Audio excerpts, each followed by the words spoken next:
Le garçon qui m'a fait vivre un enfer pendant 6 ans vient tout juste de me faire la déclaration la plus craquante qu'on puisse imaginer. La toute première fois que j'ai croisé Tyler, il en imposait, sûr de lui, voire carrément suffisant. C'était mon adversaire au tournoi de judo des enfants, il y a 6 ans, et il est arrivé sur le tatami en bombe, torse bombé, sourire sûr de lui, saluant tous ses copains comme s'il avait déjà remporté la coupe. Sauf qu'au bout de 27 secondes, je l'avais déjà cloué au sol. Éclat de rire dans tout le gymnase. Tyler s'est fait rétamer par une fille, du rouge jusqu'aux oreilles. J'imagine que pour un garçon de 12 ans, c'était l'humiliation absolue. Après ça, Tyler a tout fait pour ne plus jamais perdre contre moi. Au concours d'orthographe de 5e, il a passé des nuits à potasser le dictionnaire, juste pour m'éjecter en finale. À la foire aux sciences de 4e, il a carrément fabriqué un robot résolvant des labyrinthes, rien que pour écraser mon projet sur l'environnement. Même à la finale de débat en seconde, il s'est allié avec les terminales pour mieux me ridiculiser devant tout le lycée. Et, sans m'en rendre compte,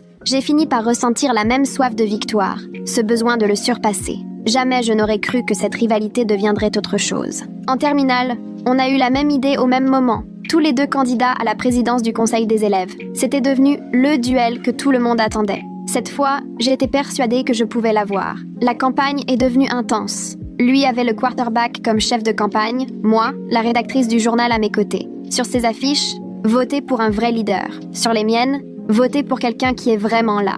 Un petit clin d'œil à ses absences, alors que j'étais de tous les rendez-vous. Même nos débats étaient d'une férocité redoutable. On connaissait chacun les faiblesses de l'autre par cœur, et on n'hésitait pas à s'en servir. Puis, voilà qu'un imprévu tombe. La bibliothèque ferme toutes les salles, sauf une. Va falloir partager, juste cette semaine, nous annonce la bibliothécaire avec ce regard complice. Nous voilà condamnés à cohabiter à la même table, à nous lancer des piques, des regards mauvais, des avions en papier, tout en peaufinant campagne contre campagne. Jusqu'au matin où, épuisée, je me suis assoupie sur place, arrivée bien trop tôt. À mon réveil, une tasse de café chaude devant moi, la veste de Tyler posée sur mes épaules et un mot « Si tu veux vraiment me battre, commence par dormir ». Un truc doux et étrange m'a envahi le ventre. Je ne savais plus où j'en étais. Le soir même, quand il est revenu, il avait quelque chose de changé. Quand nos regards se sont croisés, j'ai senti mon cœur décoller comme en pleine course. Même son geste banal de passer la main dans ses cheveux m'a captivée. Impossible de détourner les yeux. « Alors, ça te plaît ce que tu vois ?» a-t-il lancé en mode provocation, comme au temps du judo. Pour un mec qui m'a laissé du café ce matin, c'est culotté. J'ai répondu, sourire aux lèvres. Et très vite, on s'est retrouvés à plaisanter, discuter à bâton rompu comme si on s'était toujours connus, beaucoup moins comme des adversaires. Il a commencé à m'aider sur mes discours. Je me suis surprise à lui souhaiter bonne chance pour ses rendez-vous de campagne. Mais, à quelques jours des élections, tout a basculé. Une fille de son équipe a lancé des rumeurs atroces sur moi. Comment une fille dont les parents ont divorcé pourrait-elle être à la tête du lycée si elle n'a même pas su garder sa famille ensemble? Elles ont imprimé des tracts avec des captures des posts Facebook de ma mère sur la séparation et collé ça dans les toilettes. Mes affiches, déchirées, instables, taguées en gros sur mon casier, j'étais dévastée. À midi, ces filles ont balancé un slogan cruel dans la cafétéria. « Abandonne, abandonne !» Et tout le monde s'est mis à répéter. J'avais beau supplier, personne n'arrêtait. C'est là que Tyler est venu derrière moi, m'a caché le visage avec sa veste, juste avant que les larmes ne jaillissent. Il était monté sur la table, furieux. « C'est lamentable! Elle se donne à fond pour le lycée et tout ce que vous trouvez à faire. C'est la rabaisser? C'est ça votre façon d'être courageux ?» Puis il m'a porté jusque dans notre salle, m'a déposé doucement sur une chaise pour me laisser pleurer tranquille. « Hé, t'es une battante, te laisse pas avoir. » Il m'a glissé d'une voix douce, me caressant la tête, comme s'il n'avait pas passé des années à vouloir me battre lui aussi. « On devait pas être ennemis, normalement. Pourquoi tu deviens gentille d'un coup ?» ai-je soufflé en reniflant. « Ça fait 6 ans que je te cours après, juste pour que tu me remarques. Alors pourquoi je serais pas gentille avec toi? Mais on en reparle après les élections, ok ?»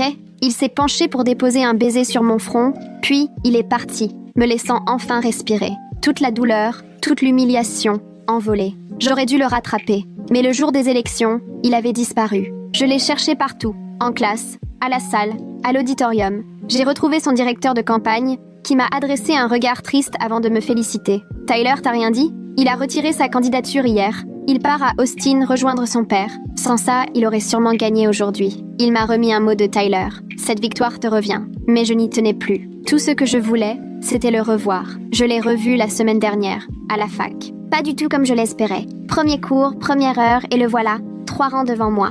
Mon cœur se serre. Tyler Blackwell est censé être à Austin, pas dans mon cours de psycho. Le prof baragouine sur le développement cognitif ou je ne sais quoi, mais j'entends plus rien que le vacarme de mon sang. Il bouge, je baisse la tête, prétend prendre des notes, alors que mon stylo ne bouge pas. Une fille lui demande de faire passer le tas de polycopiés, il se retourne. Nos regards se croisent pour la première fois depuis plus d'1 an, et je vois immédiatement son visage qui change. D'abord la surprise, puis une expression plus tendre qui me renverse le ventre. 3 longues secondes à se regarder, jusqu'à ce que la fille derrière moi tousse pour les feuilles. Je les passe, les mains tremblantes, sans même lire ce que je distribue. Tyler se retourne, aussi raide que moi sur sa chaise. Le reste du cours me paraît interminable, fixant sa nuque que je connaissais par cœur quand il passait ses mains dans ses cheveux pendant nos longues révisions. Aussitôt que le prof nous libère, je saisis mon sac et file vers la sortie avant qu'il n'ait le temps de se retourner. À chaque pause entre les cours, impossible de ne pas repenser à ce fameux tournoi de judo de mes 12 ans. En 27 secondes, il était au sol,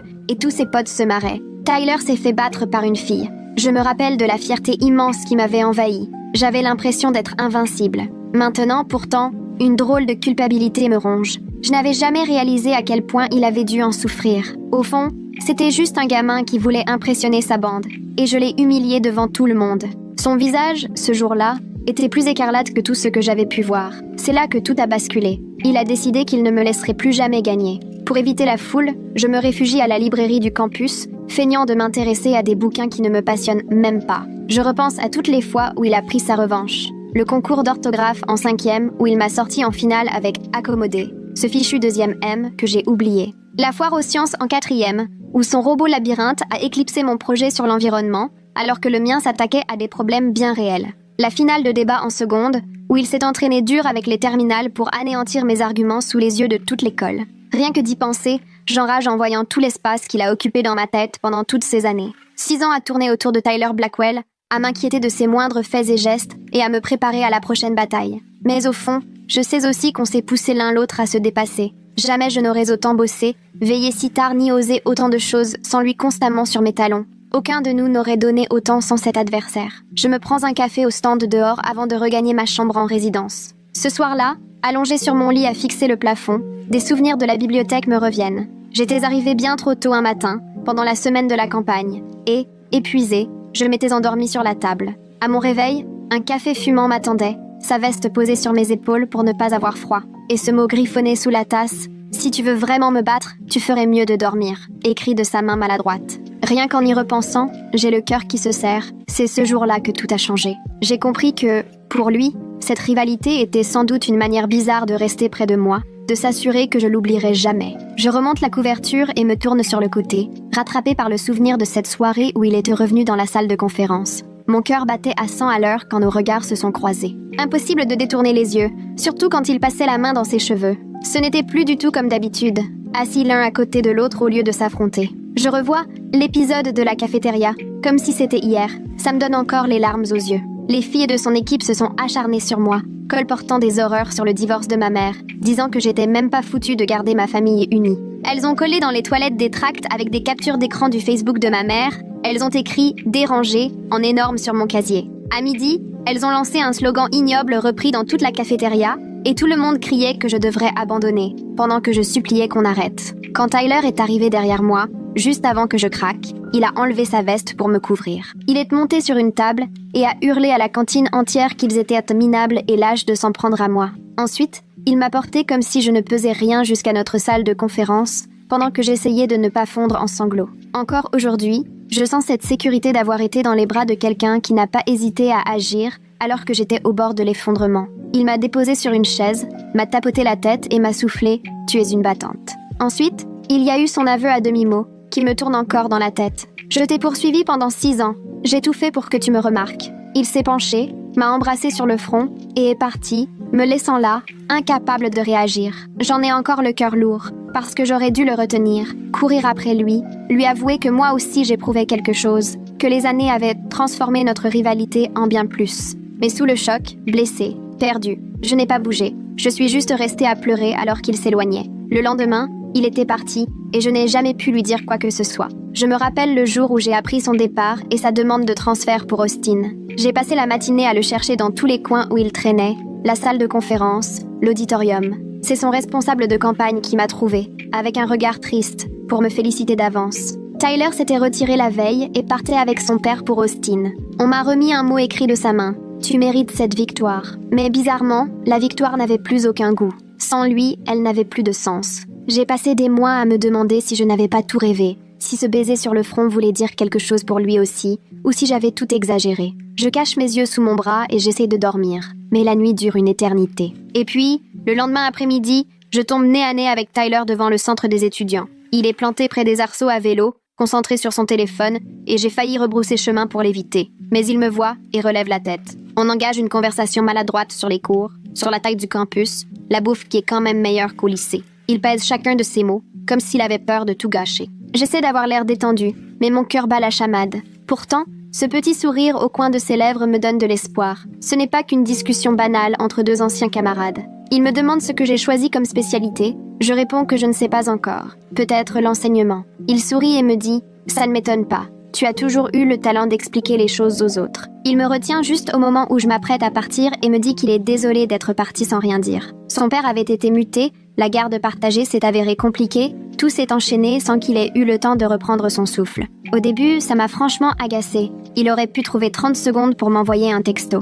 Mais il semblait tellement sincère dans ses excuses, vraiment désolé, que j'ai fini par l'écouter au lieu de rester enfermé dans ma rancœur. Il me raconte qu'il a voulu tout me dire ce jour-là, dans la salle de conférence, mais avec les élections qui approchaient, il ne voulait surtout pas me perturber. Son père lui a fait boucler ses valises le soir même, sans même le laisser revenir pour la remise des diplômes ou pour dire au revoir à qui que ce soit. Il garde les mains dans ses poches, évite un peu de croiser mon regard. Je finis par lui dire « C'était dur de ne pas savoir ce qui t'était arrivé. » Il hoche la tête, répond simplement « Je sais, je suis désolée. » On reste silencieux quelques secondes, puis je lance « Je dois filer à mon job étudiant. » Il acquiesce, et chacun repart de son côté. En fin de semaine, on se retrouve par hasard à la réunion d'info du comité de service. On comprend très vite qu'on s'est inscrit exactement à la même chose. J'entre dans la salle et je me fige en voyant Tyler déjà assis au 3e rang. Il est aussi surpris de me voir que je le suis de le croiser là. On échange un regard à travers la pièce, partagé entre l'excitation et l'inquiétude.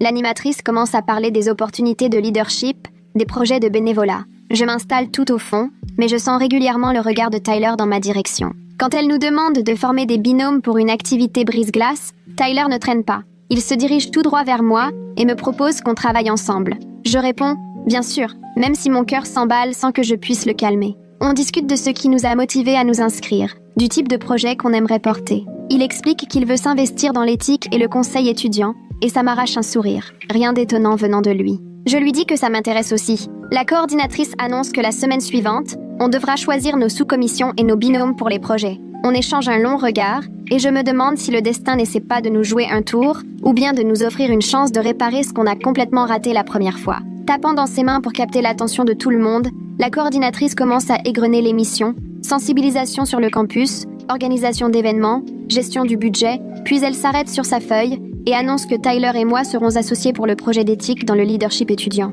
Je sens mon estomac se nouer. Parmi les dizaines de combinaisons possibles, il fallait que le destin nous mette là-dessus. Tyler me regarde, à la fois amusé et un peu nerveux. La coordinatrice détaille notre mission. Étudier les principes éthiques des campagnes électorales étudiantes et préparer des recommandations pour l'administration sans avoir la moindre idée qu'il y a à peine 2 ans, on a vécu ensemble la pire dérive de ce genre. La réunion touche à sa fin, tout le monde range ses affaires et commence à sortir. Tyler se dirige vers moi, sort son téléphone et me propose qu'on échange nos numéros pour pouvoir s'organiser. J'accepte sans hésiter et on se passe nos portables pour enregistrer nos contacts. Je remarque que sa coque porte encore un vieux sticker de tournoi de judo complètement usé, vestige de notre enfance. Je me demande s'il le garde exprès ou s'il n'a tout simplement jamais songé à le changer. On se remet autour de la table pour jeter un œil ensemble au dossier qu'on vient de nous remettre. Articles de recherche, planning prévisionnel, tout est là. Tyler ouvre son carnet et commence à noter les dates clés et les points importants. Je fais la même chose, tout en percevant une tension bizarre, avec l'impression qu'on est tous les deux hyper attentifs à la moindre réaction de l'autre. Il griffonne un truc et je remarque aussitôt que son écriture est toujours aussi brouillonne que lorsqu'on était au lycée. On se répartit les premières recherches sans prise de tête, et contre toute attente, la collaboration fonctionne, sans le moindre esprit de compétition. Mais quand il propose un point 2 fois par semaine, tout de suite, je trouve que c'est un peu trop, qu'on ferait mieux de s'envoyer juste des mails. Je me retiens de répondre sèchement, consciente que je suis déjà en train de retomber dans mes vieux schémas de contradiction systématiques. Tyler devine ma gêne et demande si, franchement, 2 fois par semaine ce n'est pas exagéré. J'avoue que j'étais sur le point de refuser juste par principe, et il se met à rigoler, soulagé. Ça me fait pareil, admet-il. J'ai toujours envie de te couper l'herbe sous le pied. On se regarde, et on devine tous les noms dits dans ce silence. Tyler propose qu'on se donne une règle, qu'on ait le droit de prévenir l'autre dès que ça recommence. Je suis surprise qu'il mette ça sur la table, qu'il ait envie, lui aussi, de changer la donne entre nous. J'acquiesce, mais je lui fais remarquer que, décider de changer sur un coup de tête, ce n'est peut-être pas si simple. Il sourit, reconnaît que ça ne va pas se faire tout seul, mais qu'on a sûrement assez changé pour tenter le coup. J'entends une vraie lueur d'espoir dans sa voix et, d'un coup, j'ai envie d'y croire moi aussi. On range nos affaires, on quitte le bâtiment ensemble. Le campus est presque désert, la nuit tombe. Tyler prend la direction des dortoirs nord, je file vers le bus. Je repense à tout ce qu'il a proposé, à la possibilité d'arriver à travailler ensemble sans que tout dégénère en compétition comme avant. Le soir, en pyjama sous la couette, je traîne sur mon téléphone et là, un message de Tyler. Il est presque 23 heures. Je sursaute presque de voir son nom s'afficher. Il m'écrit qu'il s'est vu retomber dans ses vieux réflexes pendant notre première réunion, à adopter un ton un peu trop compétitif en se répartissant les tâches. Il promet de faire attention et me demande de le prévenir si jamais ça revient. Je relis le message plusieurs fois. C'est tellement honnête et lucide que ça me touche plus que je ne l'aurais cru. Rares sont les gens capables d'avouer ce genre de choses, surtout face à quelqu'un avec qui ils étaient en rivalité. Je lui réponds que j'apprécie sa sincérité et que je ferai la même chose. Il me répond aussitôt par un pouce levé, mais j'ai ce sentiment étrange qu'on vient de sceller une vraie alliance. Je repose mon téléphone, l'esprit plus léger. Son message me fait sourire et me fait croire qu'on peut vraiment agir autrement cette fois. Peut-être qu'on est plus ceux qu'on était au lycée. Pendant le week-end, Tyler et le projet me trottent dans la tête. Je fais des lessives, je me mets à jour dans mes cours, mais impossible de ne pas repenser à ce message. Et je décide pour de bon de donner sa chance à ce partenariat, de laisser tomber la défiance. On n'est plus en terminale, et il serait peut-être temps de trouver comment être présent dans la vie de l'autre sans que ce soit une guerre d'ego permanente. Je me fais rapidement mentalement la liste des efforts à fournir, comme éviter de contester ses idées juste parce qu'elles viennent de lui. Ça paraît banal, mais je sais bien que changer ce réflexe ne sera pas une mince affaire. Lundi après-midi, je lui écris pour savoir quand il veut qu'on cale enfin notre première vraie séance de travail. Il propose mercredi à la bibliothèque, j'accepte sans hésiter. Le jour J, j'arrive en avance pour nous réserver une salle d'études. Tyler débarque pile à l'heure, chargé de son ordi et d'un café, comme d'habitude. On commence à étaler nos recherches, à comparer nos trouvailles. L'ambiance est calme, tout roule, jusqu'au moment où il faut trancher sur le format de la présentation. Je propose un atelier interactif, histoire d'impliquer le public avec des mises en situation. Lui préfère rester classique, avec diapos et statistiques. Je sens l'ancienne rivalité remonter. Ma voix se fait plus sèche à force de défendre mon idée. Il réagit pareil, se raidit lui aussi. D'un coup, il s'interrompt en plein milieu d'une phrase. On retombe dans nos travers. Un court silence s'installe avant qu'on éclate tous les deux de rire, un peu gênés. Il suggère qu'on fasse une pause, qu'on prenne le temps d'examiner vraiment les propositions, comme des adultes, au lieu de se battre pour avoir le dernier mot. J'acquiesce et pendant plus de 20 minutes, on évalue honnêtement les avantages et les inconvénients de chaque option. Finalement, on mixe nos idées et on en sort une solution bien meilleure que nos deux plans de départ. En quittant la bibliothèque, je ressens un petit plaisir. Non pas d'avoir eu raison, mais parce qu'on a su stopper la spirale, se poser et faire front commun. Le jeudi après-midi, Tyler m'envoie un message. Ça te dit de se retrouver autour d'un café pour bosser sur les cas pratiques d'éthique? Je le rejoins au café du campus. On s'installe dans un coin tranquille. On est plongé dans nos exemples d'irrégularité de campagnes électorales quand une ancienne du lycée nous repère. Elle nous dévisage, surprise, lance qu'elle n'en revient pas de nous voir réunis ici. Puis elle mentionne le fameux fil de rumeurs sur nos histoires d'élections, demande si tout ça s'est arrangé. Je sens mes joues chauffer de malaise. Tyler gère cool, explique que tout ça, c'est du passé et qu'on bosse à présent ensemble dans un comité. Elle hoche la tête, trouve ça sympa et part pour son cours. Dès qu'elle s'éloigne, le malaise s'installe. Je fixe mon ordi sans vraiment voir l'écran. Tyler m'interroge doucement, savoir si ça va. Je fais signe que oui, mais la réalité c'est que je suis incapable d'articuler quoi que ce soit. On tente de reprendre le fil de notre travail, mais l'ambiance a changé, plus rien n'est naturel. Le soir venu, dans mon lit, je me mets à scroller et je tombe sur Le Poste. Des captures de l'ancien fil de ragot flottent sur la page gossip du campus. Je clique et l'angoisse monte. Je revois les tracts qui mentionnèrent le divorce de ma mère, les commentaires qui me traitèrent d'instable, toute cette scène à la cafétéria. Certains messages odieux publiés sur la page Facebook de ma mère sont ressortis au grand jour. Je sens cette vieille honte m'envahir, ce malaise d'être exposée, vulnérable. Mais ensuite, la colère prend le dessus. Je ne suis plus la gamine apeurée de terminale. Je fais moi-même les captures d'écran. Je classe tout dans un dossier. Cette fois, c'est moi qui vais écrire la suite de l'histoire, pas eux. Je ferme l'appli et tente de dormir, mais ma tête tourne à 100 à l'heure sur ce que je devrais faire. Vers 9 heures du matin, mon portable vibre. C'est Tyler. Tu as vu les posts? Je réponds que oui. Il renchérit tout de suite. Il veut m'aider, peut contacter Ross, qui gère bien les réseaux et pourrait peut-être faire sauter les publications. Je bloque devant son message. Ross a été son chef de campagne à l'époque, de ceux qui laissaient ses films démontés. J'hésite à faire confiance, mais Tyler ne se défile pas. Il propose son aide au lieu de faire comme si de rien n'était. Et rien que ça compte. Je lui dis, honnêtement, que j'apprécie mais que je ne suis pas sûre de vouloir impliquer Ross. Tyler comprend. Il dit que Ross a changé, mais qu'il respectera ma décision. Je lui promets d'y réfléchir. Un peu plus tard, pendant une pause entre deux cours, je consulte mes mails et je vois un message de Heather Mooney, notre référente du conseil des élèves à l'époque. Sujet, j'ai vu les posts, je veux aider. Dans son mail, elle explique qu'elle sait ce qui est ressorti et veut que je sache qu'elle a gardé à l'époque toutes les preuves. Infractions, plaintes, témoignages. Elle me propose de me transmettre ce qu'il faut si jamais je décide de répondre publiquement. Qu'un adulte reconnaisse que ses filles avaient tort, ça me fait bizarrement du bien.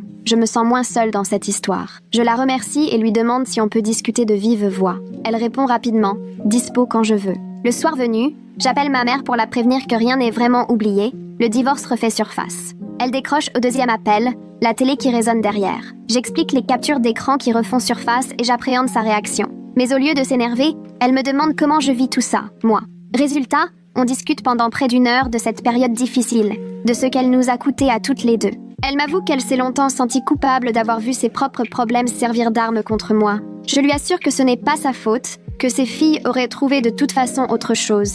Ma mère me dit qu'elle est fière de la façon dont je me suis débrouillée, à l'époque comme aujourd'hui. Sa voix est ferme, posée, rien à voir avec celle hésitante de mes souvenirs de terminale. Après avoir raccroché, je ressens comme un nouvel équilibre.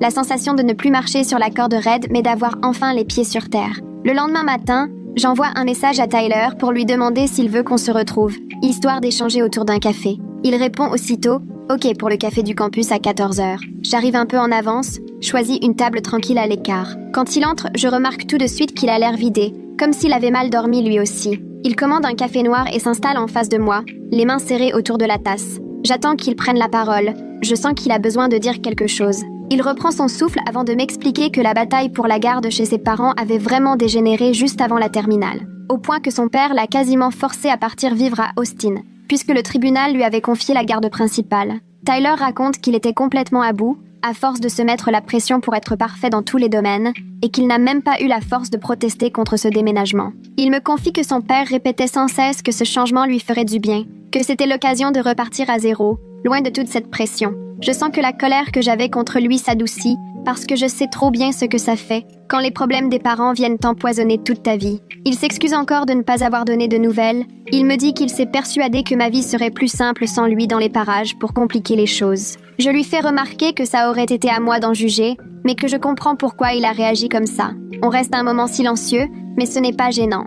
C'est juste qu'on sent tous les deux le poids de ce qu'on traîne. Plus tard, dans l'après-midi, je retrouve Ariana à la résidence pour tout lui raconter de mon rendez-vous avec Tyler au café. Elle m'écoute attentivement, sans m'interrompre, puis elle me propose de m'aider à écrire un message pour expliquer la vérité sur les rumeurs, si jamais j'ai envie de le faire. Son soutien me rappelle que je ne suis plus la terminale terrorisée d'autrefois, que je me suis endurcie et que je peux compter sur des personnes qui tiennent à moi. Ariana sort son ordinateur portable et on commence à rédiger un brouillon, en mettant l'accent sur les faits plutôt que sur les émotions. Elle m'aide à trouver le ton juste, pour ne pas me donner le rôle de la victime. On y passe plus d'une heure, jusqu'à obtenir un texte dont je suis vraiment fière. La semaine suivante, Tyler et moi animons notre premier stand pour le comité à la maison des étudiants. On installe la table, on dispose les flyers et les feuilles d'inscription, puis on passe 3 heures à échanger avec les étudiants sur l'éthique du leadership. Tout se passe bien mieux qu'on l'imaginait. On se complète naturellement dans les réponses, et je réalise qu'on s'accorde parfaitement, comme si on travaillait ensemble depuis toujours. En rangeant nos affaires, Tyler me confie que ça a été facile et agréable de bosser avec moi. Il y a dans sa voix une sorte de fierté qui n'a rien à voir avec de la compétition, mais plutôt avec la satisfaction de ce qu'on construit ensemble. Je ressens exactement la même chose, et je le lui dis. Quelques jours plus tard, on reçoit tous les deux un mail nous invitant à participer à une table ronde sur l'éthique et les campagnes étudiantes. Je sens mon cœur se serrer en lisant le mail. L'idée de parler en public, après tout ce qui s'est passé, me fait encore un peu peur. Tyler m'écrit aussitôt pour savoir si j'ai vu l'invitation et si j'ai envie d'y aller. Il ajoute que si je ne me sens pas prête, on n'est pas obligé d'accepter. Je passe un long moment, assise sur mon lit à regarder cet email. Mais je sais que me cacher n'a jamais rien arrangé, ni aidé à guérir de ce qui m'est arrivé. Alors j'envoie un message pour dire que je veux le faire. On fixe une séance de préparation à la bibliothèque pour le mardi suivant. Quand on se retrouve, j'apporte mes notes basées sur mes propres expériences, tandis que lui arrive avec un plan ultra structuré et des points à aborder. On découvre rapidement qu'on n'a absolument pas le même style pour s'exprimer en public, ce qui crée un peu de tension. Il est plus carré et formel, tandis que je préfère témoigner à partir de ce que j'ai vécu, en racontant des histoires. On passe près de 20 minutes à débattre de la meilleure façon de faire, jusqu'à ce que je suggère qu'on arrête de chercher à se changer l'un l'autre. Finalement, peut-être que son organisation et ma spontanéité se marient bien. On ajuste notre exposé pour mettre en valeur ce que chacun apporte, et soudain, tout rentre dans l'ordre. À nous deux, on couvre beaucoup plus de sujets que si on était seuls. Le jour J, l'amphi est plein, il y a une 50aine d'étudiants, bien plus que je m'y attendais. L'animatrice lance des questions sur l'éthique des campagnes et le rôle du leadership étudiant. Tout se déroule sans accroc, jusqu'au moment où quelqu'un nous demande comment gérer les attaques publiques et les critiques personnelles. Là, je sens ma gorge se nouer. Je me fige, un blanc complet. Tyler le remarque, s'arrête, prend une grande gorgée d'eau pour me laisser le temps de reprendre mon souffle. L'animatrice sent qu'il y a une hésitation et enchaîne sur la question suivante. Avec le recul, je suis reconnaissante que Tyler ne m'ait ni coupé pour prendre toute la place, ni laissé seule dans ma panique. Ce soir-là, en rentrant de l'amphi, je lui dis qu'il faut qu'on ralentisse avec le comité parce que je commence à me sentir dépassée. C'est la première fois que je pose vraiment une limite avec lui. Il m'écoute sans se vexer, sans insister pour me faire changer d'avis. Il se contente d'acquiescer et propose qu'on ajuste le planning en fonction de mon rythme. Sa réaction me surprend et me fait vraiment me sentir respectée venant de lui. Le lendemain, à la sortie de mon cours de psycho, je tombe sur Ross, l'ancien chef de campagne de Tyler au lycée, qui m'attend dehors. Mon premier réflexe, c'est de l'éviter. Mais il vient vers moi et me demande s'il peut me parler. Il s'excuse pour l'ambiance toxique à la cafétéria et reconnaît qu'il n'a pas su arrêter les filles quand il l'aurait dû. Je reste sur mes gardes, les excuses sont faciles à faire et j'en ai entendu beaucoup. Mais Ross a l'air sincère et veut vraiment savoir ce qu'il peut faire pour se racheter. Je lui dis que s'il veut vraiment aider, il devrait s'engager auprès de notre ancien lycée pour que ce genre de harcèlement ait enfin de vraies conséquences. Il accepte tout de suite, me promet de contacter l'administration pour mettre en place des règles plus claires. L'entendre prêt à agir, au lieu de juste regretter, me donne enfin la sensation de reprendre la main sur cette histoire au lieu de la subir. 3 jours avant le grand événement du comité, notre prestataire principal annule. Il a pris 2 engagements le même soir et doit honorer un autre contrat. Tyler et moi nous retrouvons à la bibliothèque le soir même pour trouver des solutions. Super stressés, mais sans se disputer sur qui aura la meilleure idée. Je propose de demander au bureau des activités étudiantes s'ils ont une liste de prestataires, lui suggère de voir avec les assos du campus s'il y a des contacts utiles. On se répartit les démarches et on attaque les coups de fil. Vers minuit, on a enfin trouvé quelqu'un de fiable qui pourra assurer la prestation dans les temps. Assis là, lessivé mais heureux d'être arrivé au bout, je réalise que c'est ça, au fond, le vrai partenariat. On continue de défiler nos contacts et d'enchaîner les appels jusqu'à ce que mon portable rende l'âme et Tyler me lance son chargeur sans un mot. Autour de nous, la bibliothèque s'est vidée, il ne reste plus que nous et le gardien qui passe l'aspirateur au fond de la salle. Il est presque 1h30 du matin quand on finit par décrocher un prestataire de secours, capable de tout livrer à temps pour vendredi. Je me laisse tomber, anéanti sur le canapé, la fatigue me rattrapant d'un coup. Pour une fois, Tyler vient s'asseoir tout près au lieu de garder la table entre nous. Nos épaules se frôlent et personne n'ose bouger. Il se penche pour me parler de la livraison et soudain, son visage est vraiment proche. J'aperçois quelques reflets dorés dans ses yeux bruns, la façon dont il retient son souffle.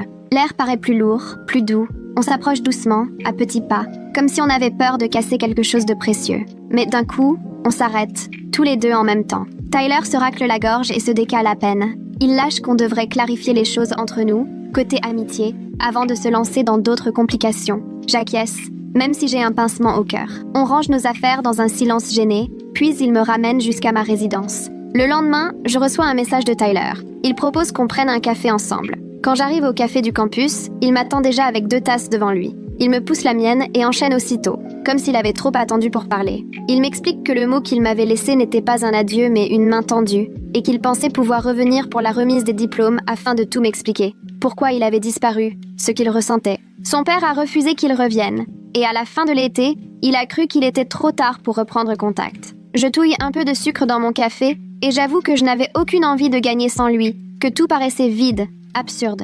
Tyler, visiblement surpris, me confie qu'il était convaincu que son départ m'avait soulagé, que ça me facilitait la présidence du conseil sans son ombre au tableau. Je me rends compte qu'on s'est planté l'un l'autre depuis plus d'1 an, à se tromper sur ce que l'autre pensait vraiment. On reste là, un moment, à laisser décanter tout ça. Quelques jours plus tard, on se retrouve au foyer étudiant et on passe l'après-midi à écrire celui qu'on baptise, sur le ton de la blague, notre pacte de collaboration. On note, noir sur blanc, la façon de gérer la compétition si elle ressurgit, comment s'y prendre s'il y a des malentendus. Vu de l'extérieur, ça a l'air un peu ridicule de tout formaliser comme un contrat, mais en vrai, ça nous rassure, comme si on reprenait les rênes au lieu de se laisser piéger par nos vieux réflexes. Tyler propose qu'on se fasse un point chaque semaine, et de mon côté, j'ajoute une clause sur l'honnêteté. Dire les choses franchement au lieu de tout garder pour soi. On signe en bas, avec des paraphes tellement officiels qu'ils nous font éclater de rire. La semaine suivante, on rencontre Heather Mooney dans un petit café à côté du campus, notre ancienne conseillère du lycée, celle qui a tout vu pendant les élections. On sollicite son aide pour rédiger un vrai code d'éthique dont les établissements scolaires pourraient s'inspirer pour leurs campagnes étudiantes. Heather arrive, les bras chargés d'un dossier rempli de notes et de papiers de l'époque. On passe 2 heures à dépioter ce qui a mal tourné et à réfléchir à ce qui aurait pu éviter tout ça. Elle n'arrête pas de nous répéter qu'elle est bluffée par nos propositions et qu'on a une légitimité que les adultes n'auront jamais. Elle promet de porter notre projet devant le conseil académique et de tout faire pour qu'il soit adopté. Transformer une période aussi difficile en quelque chose de positif procure une satisfaction inattendue. Le soir, devant mon ordi, je me lance dans la rédaction d'un essai personnel sur ce que c'est que de grandir avec des parents divorcés. J'essaie d'expliquer qu'avoir une famille compliquée ne vous empêche pas d'être un bon leader, que traverser des galères ne vous rend pas instable ni moins digne. Je tape en tremblant légèrement, terrifiée à l'idée de me mettre à nu ainsi. Je relis le texte 3 fois avant d'appuyer sur « Publier » sur le blog étudiant. Je me sens fière d'assumer enfin mon histoire. L'essai paraît un jeudi matin, et il suffit de quelques heures pour que la section commentaires déborde de messages. Beaucoup me remercient, disent qu'ils avaient eu besoin d'entendre ces mots, ou saluent mon courage. D'autres m'accusent de jouer la victime, ou d'utiliser mon passé pour attirer la compassion. Certains commentaires sont franchement vaches, gratuits. Les critiques me touchent, mais j'ai plus de recul aujourd'hui qu'au lycée. Je me rappelle que j'ai écrit pour ceux qui en ont besoin, pas pour plaire à tout le monde. 2 jours plus tard, Tyler me demande s'il peut me parler. Il a l'air stressé. Alors on se retrouve à la bibliothèque. Il m'annonce qu'il a décroché un stage dans une asso locale qui défend les jeunes, une vraie belle opportunité, mais dont l'emploi du temps empiète sur le jour de notre événement. Je sens la déception monter, parce que j'espérais vraiment qu'il soit là. Tyler a l'air tiraillé, il se passe la main dans les cheveux, comme à chaque fois qu'il cogite trop. Je le vois lutter avec ses vieux démons, vouloir tout contrôler, être partout à la fois. On prend 1 heure pour revoir l'organisation de l'événement. Je m'occuperai du jour J, lui prendra en charge la communication et le suivi. Ce n'est pas ce qu'on avait prévu au départ, mais au final, ça correspond mieux à nos forces. Je me sens armée pour gérer sans lui sur place. Tyler, lui, semble soulagé de voir que je ne lui en veux pas d'avoir choisi le stage. Plus tard dans la semaine, en rentrant avec Ariana, elle devine que je me mets trop de pression pour l'événement. Devant la résidence, elle s'arrête et me dit doucement que ce n'est pas grave si tout n'est pas parfait, que j'ai le droit de lâcher un peu. Ce qu'elle me permet, c'est d'accepter de ne pas toujours être au top, de ne pas viser l'excellence à chaque instant, et ça ne sonne plus du tout comme avant. Cette fois, je prends vraiment la mesure de ses paroles, au lieu de les balayer d'un revers de main. 3 semaines passent, le jour J arrive, et je me réveille sur un mail de l'intervenante. Elle a attrapé la grippe, elle ne pourra pas venir. J'ai la main qui tremble en transférant son message à la coordinatrice du comité, qui m'appelle aussitôt pour savoir ce que je compte faire. Je lui dis qu'il me faut 20 minutes pour réfléchir, et je tourne en rond dans ma chambre à chercher une idée, d'autant que Tyler n'est pas là pour m'épauler. Puis je me rends compte qu'on aura justement 4 responsables étudiants présents, alors je leur écris pour leur demander s'ils seraient partants pour improviser une table ronde à la place de la conférence. Les 4 répondent oui en moins de 10 minutes, et là je sens la confiance qui monte, parce qu'au fond, ce format peut même dépasser ce qu'on avait prévu. J'enchaîne 2 heures à revoir toute l'organisation, à imprimer de nouveaux badges, à changer la disposition des chaises en mode table ronde et à préparer des questions qui permettront vraiment de lancer le débat. Quand les participants commencent à arriver, je suis en sueur mais, curieusement, complètement calme, sûre de moi, prête à tenir le cap. Le panel démarre, j'anime la discussion, je lance des questions sur l'éthique des décisions et la responsabilité associative.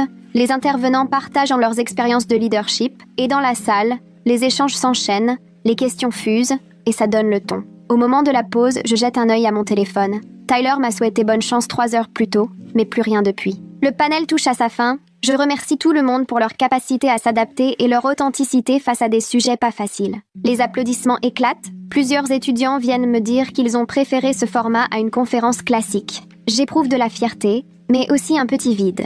Tyler n'a rien vu, il n'a pas assisté à la réussite. Je range seule les chaises, les badges, en vérifiant mon téléphone toutes les 2 minutes, sans aucune nouvelle. Je rentre, et sur le trajet, mon portable vibre enfin. Un long message de Tyler.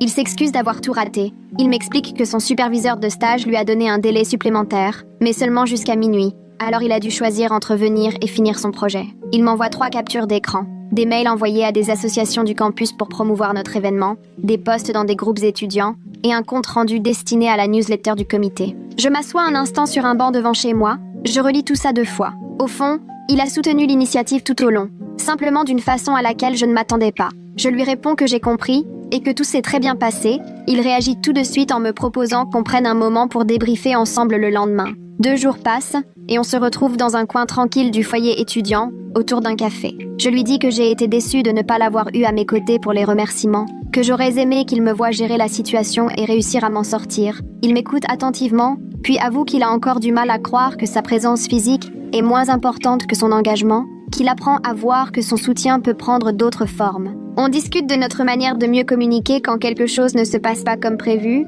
de ce dont on a besoin chacun pour se sentir reconnu, et ce n'est ni un conflit, ni une tension, juste de la franchise. Il me dit qu'il voudrait que je lui fasse confiance même s'il agit dans l'ombre. Je lui avoue que j'ai simplement besoin d'un petit signe de sa part dans les grandes occasions, pour ne pas avoir la sensation de porter tout ça seul. On repart tous les 2 en se comprenant mieux. La semaine suivante, je reçois un mail de Ross qui nous propose à Tyler et moi de déjeuner ensemble. Rendez-vous au café du campus. Ross nous explique qu'il a repensé à notre travail sur le code d'éthique et qu'il voudrait créer un groupe pérenne dédié à la responsabilité des dirigeants étudiants, et il souhaite qu'on cofonde ce groupe avec lui parce que notre expérience nous donne une vraie légitimité. J'hésite un peu, car créer quelque chose de nouveau, c'est un défi immense. Mais Tyler est tout de suite emballé à l'idée de bâtir un projet qui pourrait vraiment changer la donne sur le long terme. On explique à Ross qu'il nous faut réfléchir. Il nous donne alors un premier brouillon du projet à examiner. Le soir même, Tyler et moi nous retrouvons à la bibliothèque pour passer en revue ses idées, en ajouter d'autres. Et peu à peu, on sent que ce qu'on construit a le potentiel de tout bouleverser, qu'ensemble, on arrivera là où aucun de nous n'aurait pu aller seul. À minuit, la décision est prise. C'est oui. La semaine suivante, on la consacre à travailler avec Ross pour rédiger la charte éthique du groupe. On choisit de miser sur la responsabilité et la pédagogie plutôt que sur la sanction, pour favoriser un cadre où les étudiants apprennent de leurs erreurs au lieu de simplement être punis. Tyler se charge de la partie sur la transparence pendant les campagnes électorales, je m'occupe du volet soutien aux élèves issus de familles en difficulté, et Ross amène des idées sur le mentorat entre pairs et la justice réparatrice. Rapidement, la charte prend vie. Elle colle à nos valeurs. Elle ressemble à quelque chose de solide. J'aime le fait qu'on construise tout ça ensemble, que nos différences se complètent et rendent le projet bien meilleur. Le vendredi après-midi, entre 2 cours, je consulte mes mails et découvre un message de Heather. L'objet parle d'une mise à jour du règlement et en l'ouvrant, j'en ai le souffle coupé. Elle annonce que notre ancien lycée a adopté une politique de conduite pour les campagnes étudiantes, inspirée de notre modèle, et elle joint un résumé des nouvelles règles. Dedans, il y a des consignes claires sur la diffusion des rumeurs, des obligations de responsabilité pour les chefs de campagne et des garanties pour les élèves, dont la famille pourrait être stigmatisée. Ce n'est pas une victoire tapageuse, juste le plaisir discret de savoir qu'on a, peut-être, changé quelque chose pour ceux qui viennent après nous. Je transfère l'email à Tyler. Un simple « on a fait quelque chose de bien » et il me répond d'un pouce levé. Le lendemain matin, Heather envoie un autre mail avec une pièce jointe. L'une des filles impliquées dans l'histoire de la cafétéria a rédigé des excuses officielles et a demandé à Heather de me les transmettre. J'ouvre le document et découvre 2 pages où elle raconte qu'elle a manqué de confiance en elle, qu'elle s'est laissée entraîner et qu'elle a longtemps culpabilisé à cause de ça. Elle écrit qu'elle comprend si je ne peux pas lui pardonner, mais qu'elle voulait simplement que je sache qu'elle regrette sincèrement. Je reste songeuse un long moment, traversée par des sentiments contradictoires. Je reconnais qu'elle assume ses actes, et je ressens la sincérité de ses regrets, mais je ne suis pas prête à oublier, pas tout de suite. Je comprends que c'est normal, que guérir ne signifie pas forcément pardonner à tout le monde. Je classe la lettre sans y répondre, en me disant que, peut-être, je trouverai un jour la force de le faire. Comme chaque semaine, j'ai rendez-vous avec Tyler pour un café, et il me glisse, d'un air presque détaché, qu'il parle davantage avec son père depuis qu'il a déménagé. Sa voix laisse percevoir une hésitation, comme s'il voulait vérifier si je souhaite aborder le sujet. Je lui demande comment ça se passe. Il me répond que c'est lent, qu'ils essaient de revenir sur tout ce qu'ils n'ont jamais vraiment réglé, surtout à propos du divorce et de la garde. Il paraît à la fois plein d'espoir et conscient que rien ne se reconstruit en un jour. Je lui dis que je trouve ça bien qu'il essaie de renouer, que c'est courageux, et que remettre sur pied une famille, c'est un chemin long et compliqué. Il étend la main pour attraper la mienne par-dessus la table et nous restons là, en silence, sans rien ajouter, mais tout est dit. Ce soir-là, en rentrant de la bibliothèque, Tyler s'arrête un instant sur le trottoir, se tourne vers moi et me dit qu'il pense qu'on devrait vraiment tenter une histoire ensemble. Pas seulement être des amis qui s'aiment bien, mais deux personnes qui veulent aller plus loin, construire quelque chose. Je sens une chaleur m'envahir, parce que j'en avais envie depuis longtemps, sans savoir où il en était. On se promet de ne rien précipiter, de prendre notre temps et de bâtir une relation solide. Pas de foncer tête baissée dans un truc trop intense. On reconnaît que notre passé est compliqué et qu'on devra faire attention à ne pas retomber dans nos vieux réflexes de compétition. C'est prudent, rassurant, et ça sonne enfin juste, comme si après tous ces malentendus, on se retrouvait enfin sur la même longueur d'onde. On s'installe sur un banc devant chez moi, on discute longtemps de la façon dont on imagine notre relation. Tyler aborde une question qui lui trotte dans la tête. Qu'est-ce qu'on fera si, un jour, on se retrouve à nouveau en compétition pour le même poste ou la même opportunité? Ça m'angoisse un peu, parce que c'est comme ça que tout avait dérapé la première fois. On décide ensemble qu'on proposerait de faire équipe, ou alors l'un de nous se retirerait, mais après avoir vraiment discuté pour savoir qui est le plus motivé et le plus légitime. D'avoir posé ça noir sur blanc, ça me soulage. Je sais qu'on ne va pas reproduire les erreurs du passé et qu'on fait le choix d'être partenaire, pas adversaire. Le vendredi soir, on sort dans un petit resto italien à l'écart du campus, là où personne ne nous connaît. On commande des pâtes et du pain à l'ail. Et pendant les premières minutes, on ne fait que se sourire niaisement comme deux ados amoureux. Il reparle du tournoi de judo et mime, avec beaucoup trop d'assurance, sa montée sur le tatami, persuadé d'avoir déjà gagné. Je ris tellement que j'en avale de travers. Il compte à rebours à partir de 27 puis s'effondre sur sa chaise en arrivant à 0, sous le regard perplexe du couple assis à côté. Mais franchement, ça nous fait juste rire encore plus. Après le dîner, on déambule sur le campus, tout paraît léger, comme si on avait enfin le droit de profiter l'un de l'autre sans que le passé s'interpose. Il me prend la main et je la lui laisse. On passe devant la bibliothèque où, autrefois, c'était la compétition entre nous. Maintenant, ce n'est plus douloureux. Ce n'est plus qu'une histoire à raconter, plus ce poids qui nous suivait partout. Lundi matin, je me réveille avec 17 notifications sur mon téléphone. Quelqu'un a ressorti un vieux fil de rumeurs du lycée et posté des captures sur le forum de la fac en demandant si je suis bien la même fille au cœur de cette histoire d'élection. J'ai un pincement au ventre, mais je me rappelle que je ne suis plus cette lycéenne terrifiée. J'envoie un texto à Tyler. Il me répond tout de suite qu'il a déjà vu. À deux, on se retrouve au café et on prépare une réponse sur son ordi. Concise, factuelle, un lien vers la nouvelle charte d'éthique de l'ancien lycée et un autre vers mon essai sur le divorce de mes parents. On ne rentre pas dans les émotions. On se contente de rappeler les faits et ce qu'on a accompli. Il poste la réponse, je la partage, puis on ferme tout et on commande le petit-déj. Ça m'agace que ce genre de choses ressortent encore, mais je me sens forte parce qu'on affronte ça ensemble, sans se cacher. Cet après-midi-là, ma mère m'envoie un message pour me demander si on pourrait faire une séance de thérapie ensemble. Je suis surprise, elle n'a jamais proposé ça, mais j'accepte illico. On se retrouve au centre de santé du campus le mercredi soir et on s'installe, un peu raide, dans des fauteuils bleus pas très confortables, en face d'une thérapeute qui s'appelle Dr. Brown. On ne sait pas trop par où commencer, mais le Dr. Brown nous aide, pose des questions sur notre manière de communiquer, sur ce qu'on attend l'une de l'autre. Ma mère admet qu'elle n'avait pas compris à quel point ses publications sur Facebook pendant le divorce avaient pu me blesser. Elle était tellement absorbée par sa propre souffrance qu'elle n'a pas pensé à la mienne. Je lui confie que j'ai eu l'impression de devoir être parfaite pour compenser l'éclatement de la famille, et que cette pression n'a fait qu'empirer les choses. On pleure un peu, le Dr. Brown nous tend des mouchoirs, puis il nous aide à poser des limites sur ce qu'on acceptera ou pas de partager à l'avenir. À la fin de la séance, on se prend la main et on prévoit de revenir chaque mois. Ce n'est pas encore idéal, il reste du chemin à faire, mais c'est un premier pas. Et pour l'instant, ça me suffit. Avec Tyler, on consacre la semaine suivante à rédiger un guide pratique pour les membres du comité de l'année prochaine. On s'installe dans la salle de réunion de la bibliothèque, celle-là même où on ne faisait que se disputer pendant la campagne électorale, et maintenant, on se retrouve à créer ensemble un guide qui pourrait sincèrement aider les autres étudiants à éviter nos erreurs passées. On déroule toutes les étapes pour organiser des événements, on dresse la liste des bons contacts comme des galères, on rédige des conseils pour gérer intelligemment les conflits de groupe. Lui a un vrai talent pour structurer l'information, et moi, j'adore la rendre agréable et facile à lire, alors on se répartit les tâches naturellement. On boucle notre document de 12 pages le vendredi après-midi, puis on l'envoie à la coordinatrice du comité, qui nous répond presque aussitôt en disant que c'est exactement ce qu'il leur fallait. Assise à côté de lui, je ressens une fierté immense à l'idée qu'on ait pu construire quelque chose d'utile, qui existera même après notre départ du comité. Samedi soir, le comité organise une petite fête chez quelqu'un pour marquer la fin du semestre. On se retrouve à 15 agglutinés dans un salon minuscule. Chacun a ramené quelque chose à boire ou à grignoter. Les gens viennent nous voir, Tyler et moi.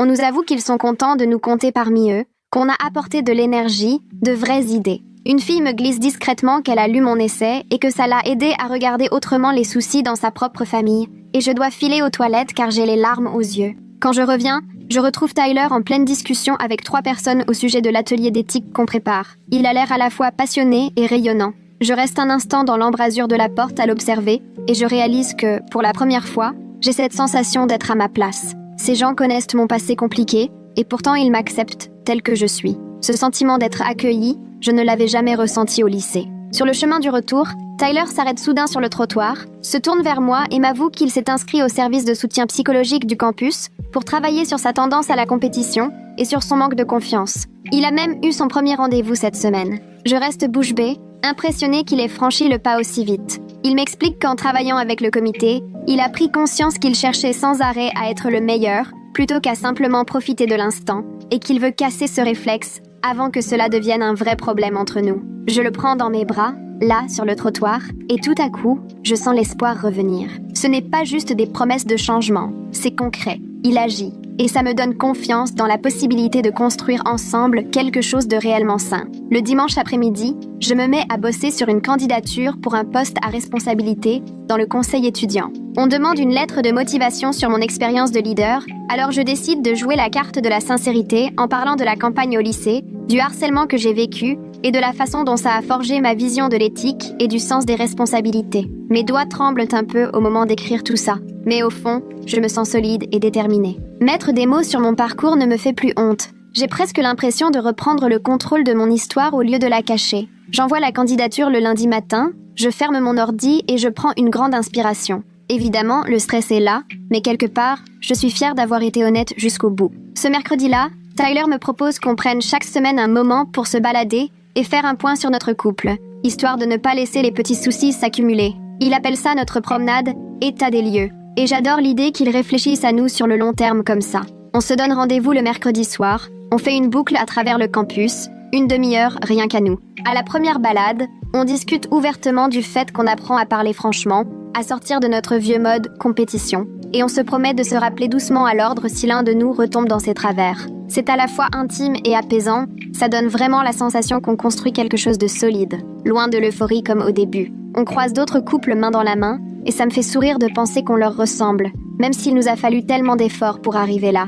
Vendredi après-midi, c'est notre grand saut. On anime ensemble notre tout premier atelier sur le leadership éthique, avec le nouveau groupe que Ross a contribué à former. Une trentaine d'étudiants remplissent la salle et on enchaîne, chacun à son tour. Différents scénarios avant de lancer le débat sur la responsabilité et l'attitude à avoir pendant les campagnes. Les échanges sont vivants, les étudiants posent des questions percutantes, et je regarde Tyler répondre avec beaucoup de finesse et d'attention à une question difficile sur le harcèlement en ligne. On fonctionne à merveille tous les deux, on rebondit sur l'idée de l'autre, on s'échange des regards complices dès qu'un étudiant relève un point pertinent. Une sorte de fierté tranquille m'envahit. J'ai conscience de tout le chemin parcouru depuis l'époque où il nous fallait nous affronter pour exister. À la sortie, on rentre à pied sous l'air frais jusqu'à ma résidence, et sous un lampadaire, Tyler s'arrête, se tourne vers moi. Tu sais, je crois vraiment qu'on est plus forts ensemble qu'en compétition. J'acquiesce aussitôt. Je lui dis, il me serre dans ses bras, je pose la tête sur sa poitrine. On reste tous les deux ambitieux et déterminés. On s'encourage à évoluer et à donner le meilleur. Mais aujourd'hui, c'est surtout l'entraide qui prime, plus la rivalité. Sa main dans la mienne, je me dis que cette relation est tout sauf parfaite, mais qu'elle est vivante et belle à notre manière. On n'est pas des gens parfaits, notre histoire non plus, mais chaque jour on choisit de faire les efforts pour bâtir quelque chose de beau et de sain. Il resserre son étreinte, je ferme les yeux, je savoure ce moment, et je pense à cette gamine de 12 ans qu'il avait mis au tapis en 27 secondes, sans imaginer jusqu'où ça l'amènerait. Je suis pleine de reconnaissance pour chaque étape boiteuse ou chaotique qui nous a amenés ici. Ce sera le mot de la fin pour aujourd'hui. Franchement, je suis vraiment content que tu aies été là. Partager tout ça avec toi, c'est toujours aussi précieux. J'espère que cette histoire t'aura laissé le cœur un peu plus léger. Si tu veux revenir pour une nouvelle tranche de vie, abonne-toi. Ce sera encore une belle histoire à partager.